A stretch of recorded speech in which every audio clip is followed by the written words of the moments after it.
மழைக்காலங்களில் டெல்டா மாவட்டத்தில் நெல்மணிகள் முளைத்து வீணாவதை தடுக்க என்ன வழி என்பது குறித்து மயிலாடுதுறை மாவட்டம் சீர்காழி பகுதி விவசாயிகள் கூறிய கருத்துக்களை பார்ப்போம். மழைக்காலங்களில் டெல்டா மாவட்டங்களில் முளைத்து வீணாகும் நெல் கதிர்கள் இதற்கு தடுக்க என்ன வழி என்று குறித்து நம்முடைய விவசாயி இருக்காங்க, அவங்ககிட்ட கேட்கலாம். வணக்கம் சார். இந்த மழைக்காலங்களில் டெல்டா மாவட்டத்தில் நெல்மணிகள் முளைத்து வீணாக போகுது.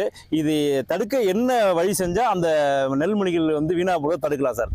பொதுவாக டெல்டா மாவட்டத்திலையும் சரி, பொதுவாக பருவம் தவறிய மழை பெய்யுது, அதான் முக்கியம். ஷெட்டு மாரி போட்டு, தற்காலிக ஷெட்டு போட்டு நீங்கள் ஷெட்டு உள்ள வச்சுட்டீங்கன்னா அதிகபட்சமாக 1 மாதம் 1.5 மாதம் தான். இதில் அரசாங்கத்துக்கு பெரிய செலவே கிடையாது.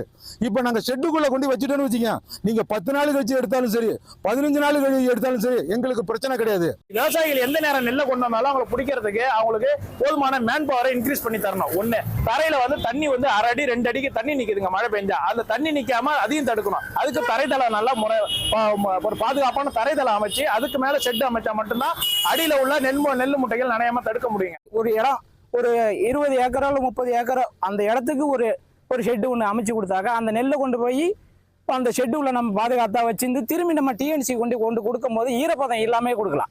இப்போ மாடர்ன் ரைஸ் மில்ங்கிறது அவியலும் வந்திருக்குது, ட்ரையரும் இருக்குது காய வைக்கிறதுக்கு. அப்படி இருக்கும்பொழுது ஏன் உடனுக்குடன் எல்லா நெல்லையும் கூடுதலாக பர்ச்சேஸ் பண்ணனா என்ன, ஏன் அதை பண்ண மாட்டேங்கிறாங்க?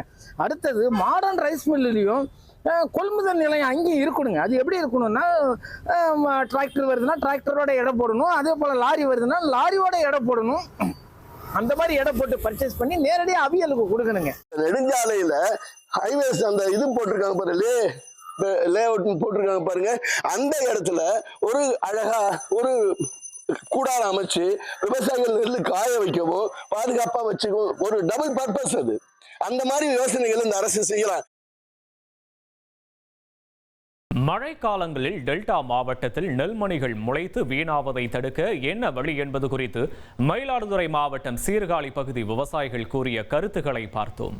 2,62,00,000 அதிகமான மக்களின் உள்ளங்களை வென்ற தந்தி டிவியின் டிஜிட்டல் தளங்கள், 1,23,00,000 யூடியூப் சப்ஸ்கிரைபர்ஸ், 46 லட்சம் ஃபேஸ்புக் ஃபாலோவர்ஸ், 23 லட்சம் இன்ஸ்டாகிராம் ஃபாலோயர்ஸ், 23 லட்சம் எக்ஸ் ஃபாலோவர்ஸ், 11 லட்சம் தந்தி ஆப் டவுன்லோட்ஸ், 35 லட்சம் வெப்சைட் மந்த்லி ஆக்டிவ் யூசர்ஸ். அசுரபலம் கொண்ட எங்கள் டிஜிட்டல் கரங்களில் உங்கள் விளம்பரங்களை சேர்க்க வாட்ஸ்அப் பண்ணுங்க. 8939888378. Email advttanditv@dttv.in.